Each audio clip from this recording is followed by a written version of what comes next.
Hi, for week 7, one of my favorite resources that was provided during this course was the video in, I think it's week 2, of Dave Troy. It's a TED Talk which talked about the social maps that reveal a city's intersections and separations, and I think this was really insightful to me because oftentimes when we talk about culture, people think race or racial history of their family, and I think this is really enlightening to think that culture can be more about what you like, what you enjoy, what you do for a living, what you who you interact with, if you're a parent, whatever it can be, and that our culture is the intersections of all of these things that make us unique. And maybe culturally I can relate to other mothers because I'm a mom myself, but maybe culturally I can also relate to runners or something completely different, and then my culture is an intersection of all these things. And so as a white woman who's always thought, I don't have much culture because I'm a white woman from a white background, we don't really have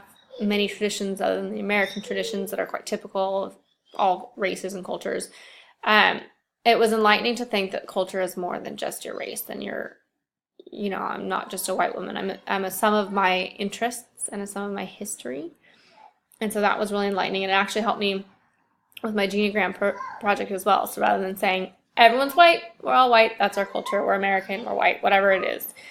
I was able to separate it more into like personal things that you relate with or identify as. So that was interesting to me.